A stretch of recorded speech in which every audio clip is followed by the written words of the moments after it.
o seu amor, já vi o seu amor fazer milagres. Você me sustentou até aqui, nunca desistiu.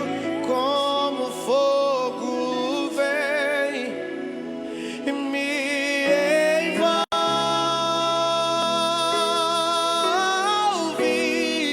Já vi o seu amor fazer milagres.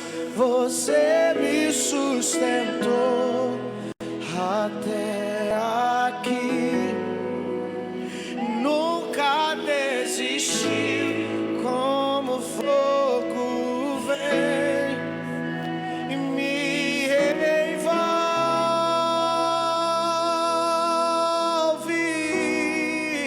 Se alegre com o Senhor, se alegre com o Senhor, porque lindo é o seu nome, porque lindo é o nome dele. Se alegre com ele. Aleluia.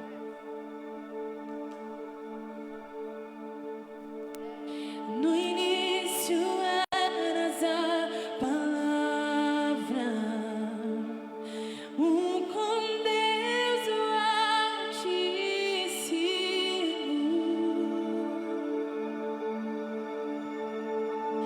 o mistério de tua glória, Cristo em ti se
creio que vocês têm sido profundamente abençoados pela adoração que está sendo entregue aqui nessa tarde, pela palavra que já foi liberada, e poder cooperar, poder somar, continuar abençoando a sua vida, você que está em casa com a sua família, é muito gratificante. Que a presença de Jesus continue preenchendo a sua casa, seu lar, a sua vida, a vida da sua família. Eu quero compartilhar com você um texto da Bíblia que está na primeira epístola de João, capítulo 5. Você que estiver em casa, quiser acompanhar na leitura do seu celular, enfim, pelo seu celular ou pela Bíblia. Primeira epístola de João, capítulo 5, versículo de número 4, apenas.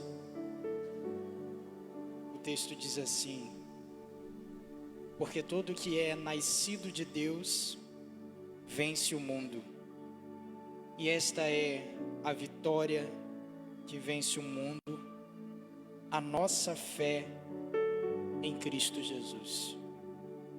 Glória a Deus. Nós temos vivido dias onde, principalmente o mundo, mas principalmente a nossa nação, o estado do Rio de Janeiro, o nosso município tem estado debaixo de alguns sentimentos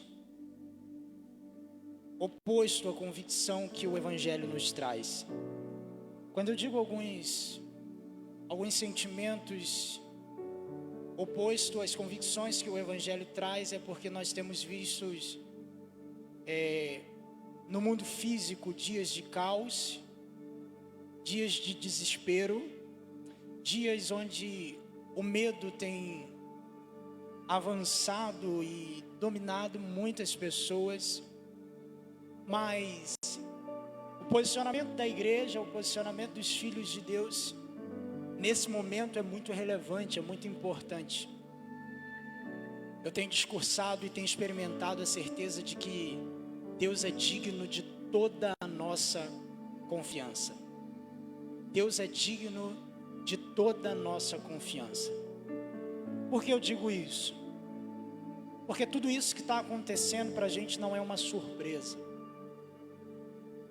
Na verdade, como filho de Deus, através do ensino da palavra de Jesus, nós sabemos que a tendência é piorar.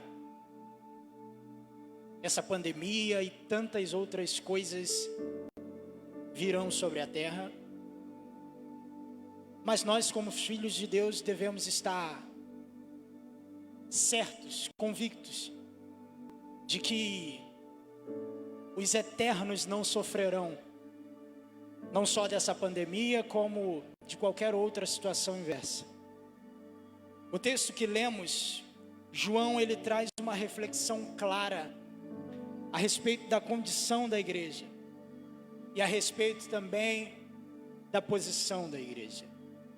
Ele condiciona a igreja ao ser triunfante, e ele diz de que maneira a igreja deve se posicionar nesta condição. A primeira exposição é de que todo aquele que é nascido de Deus, ele vence. A igreja por si própria, ela já tem essa natureza de vencedora, por causa da obra consumada na cruz no Calvário.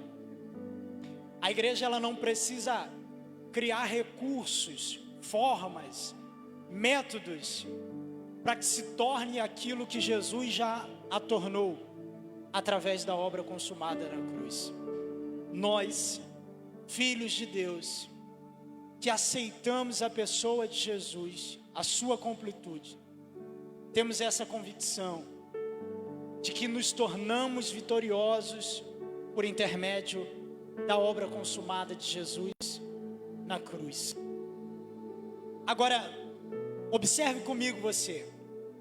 João, ele diz que a igreja, ela triunfa, ela se torna vitoriosa, ela vence o mundo por causa da obra consumada na cruz. O apóstolo Paulo aos Coríntios também disse isso. Ele disse: mas graças a Deus que nos tornou triunfante por causa da pessoa de Jesus. Só que em seguida, a expressão de João, ela traz uma complementação do posicionamento da igreja aos dias atuais. Na medida em que ele revela uma natureza vitoriosa a partir dos que nasceram com Cristo, ele revela também o que traz a evidência dessa natureza, o que traz a evidência dessa conquista que a cruz nos deu. E ele diz: essa é a vitória que vence o mundo, a nossa fé. E eu bem disse aqui no começo que, apesar dos dias ser claramente difíceis, a Bíblia já nos mostra que tudo isso é real. E cá para nós, a tendência é piorar.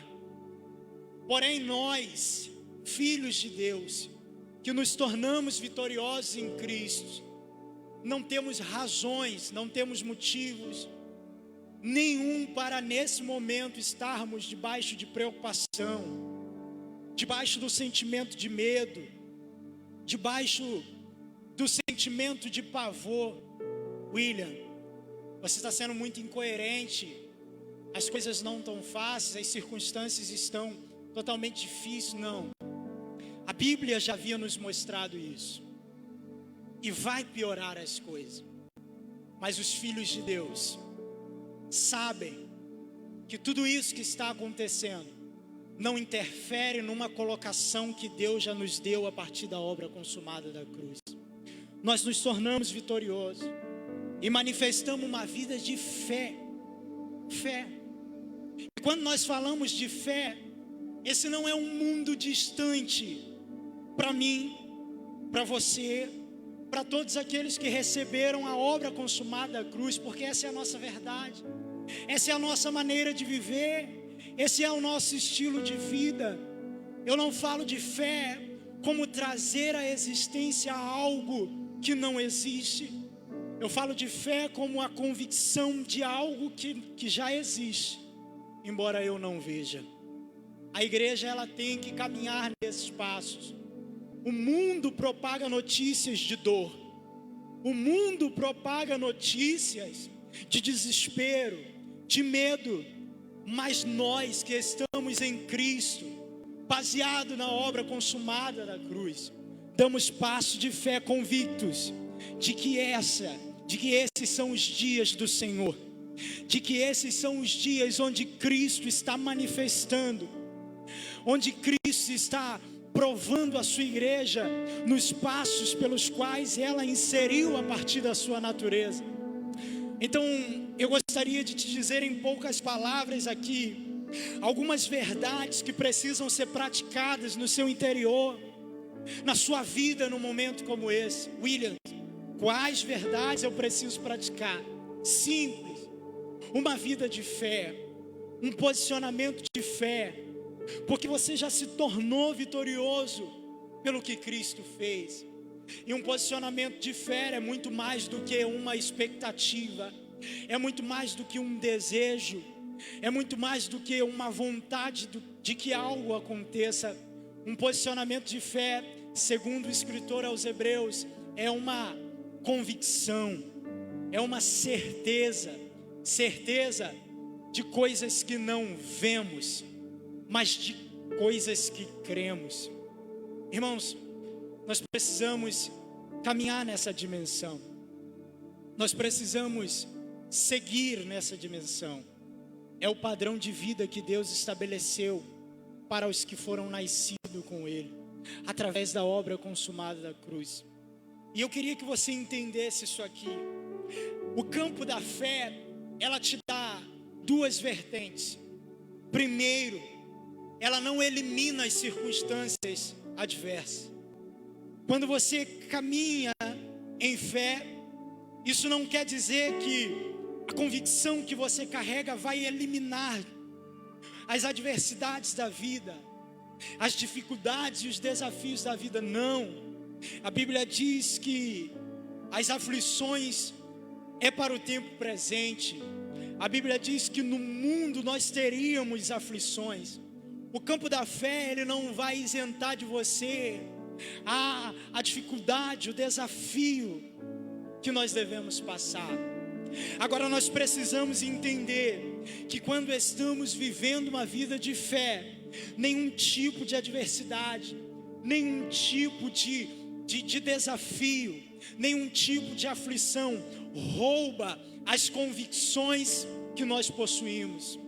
Cara, em meio a tantos caos anunciados, a tantas notícias ruins, porque inserimos a ideia de nos mantermos firmados em uma natureza de vitorioso, porque inserirmos a ideia de que nada vai nos abalar, nada vai nos afetar, porque nós cremos que em Cristo Jesus na cruz, todas as nossas transgressões, os nossos problemas, as nossas lutas foram vencidas. Eu não estou aqui para dar voz a gigante que Jesus na cruz venceu. E torno a dizer, não vai ser única e exclusivamente essa pandemia que vai assolar o mundo e a nossa nação. Coisas, rumores piores virão, está escrito na Bíblia, mas os eternos têm a consciência de que não serão afetados. A Bíblia diz, Isaías disse, que pelo castigo que nos traz a paz, nós fomos sarados. Escute isso aqui, nós fomos sarados pelo castigo vencido na cruz por Jesus Cristo. Eu não tenho motivo, você não tem motivo, nós não temos razões para nesse momento estarmos dominados pelo sentimento de medo, pelo sentimento de dor, de angústia, porque nós sabemos que Jesus levou sobre ele todas as nossas transgressões. O campo da fé não vai eliminar as dores, nem Jesus teve esse direito. A maior expressão de fé foi a pessoa de Cristo. Nem ele teve o direito de isentar a dor do propósito que é uma caminhada de fé. Suportou, chegou a dizer, segundo Marcos, que não estava bem momentos antes de ser crucificado, mas encarou o que é viver uma vida de fé. Olha, eu queria dizer algo a você nesta tarde, você que está em casa com a sua família. Não, o campo da fé é muito mais profundo daquele que você imagina. É uma convicção que faz com que você seja maduro o suficiente para quê? Para entender que os problemas vão continuar existindo, que as circunstâncias adversas vão continuar existindo, mas você se tornou superior a elas pelo que Jesus fez.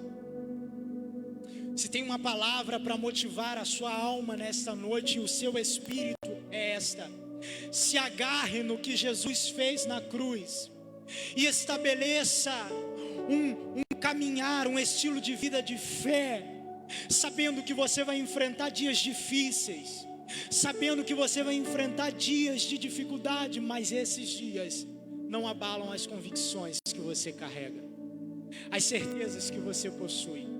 É o primeiro caminho do estilo de vida daquele que está inserido na natureza de Deus. Ele venceu e ele sabe que circunstâncias adversas existem. Esse é o caminho da fé. O outro aspecto da fé, além de entender, escute isso, além de entender que ela não elimina as adversidades, mas ela te dá a superioridade diante das adversidades, mediante esta convicção em Cristo, é também saber que a fé é um mundo real, ainda que você não veja no mundo físico. Como assim, William? O escritor aos Hebreus, ele diz que a fé é o firme fundamento das coisas que não se veem. E é interessante frisar isso, porque grande parte da nossa caminhada nós aprendemos que a fé é trazer à existência aquilo que não existe. E esse é um pensamento errado. Porque a fé, ela é a convicção de algo que já existe, embora você não veja. A Bíblia diz que sem o método da fé é impossível agradar a Deus. Por quê? Porque a única forma de você viver entendendo o mundo espiritual é saindo da visibilidade física, mesmo porque a visibilidade física, ela é dominada pela força de Satanás. O mundo terreno, quem domina é Satanás. A Bíblia diz que o mundo já é do maligno. E nós que somos movidos por fé, não somos movidos por vista. Repare, todas as vezes que na Bíblia você vê alguém tentando ser movido pela situação que se vê, ele contrariou a lógica que Deus o proporcionou. A criação, lá no Éden, ela come o fruto a partir daquilo que ela vê. A Bíblia diz que ludibriando a serpente e vendo a criação que era bom aos seus olhos, ela come daquilo que vai gerar o medo, aquilo que vai gerar a escassez, aquilo que vai gerar a angústia. E é por isso que o apóstolo Paulo esclarece o estilo de vida dos cristãos que receberam a Cristo. Ele agora não vive mais por vista, porque o mundo já é do maligno, mas ele vive por fé, porque a fé, ela avança um mundo superior, ela invade um mundo que você não depende daquilo que você vê, ainda que o que você esteja vendo seja caos, seja adversidade, seja luta, seja barreira. A Bíblia diz que os olhos não conseguem ver, os ouvidos não conseguem ouvir, o coração não consegue sentir as coisas que Deus preparou para aqueles que o amam, mas o Espírito já trouxe a revelação ao interior dos filhos, porque o Espírito revela as profundezas de Deus. É por isso que você não pode se basear naquilo que você vê. Entender que não seremos isentos numa caminhada de fé da adversidade é importante. Mais importante ainda é perceber que nós não vivemos por vistas. As convicções que temos não dependem das coisas que vemos. Eu me tornei vitorioso por um trabalho que já foi feito por Jesus. Nada pode impedir o que ele projetou e escreveu. Paulo disse aos romanos assim: vocês não têm que se preocupar em projetar nada, porque esse não é o caminho da fé. A Bíblia diz por ele mesmo, pelo apóstolo Paulo, todas as coisas cooperam para o bem daqueles que amam a Deus. E segundo a isso ele responde ao seu propósito. Eu não nasci para fugir do padrão que Cristo ofereceu.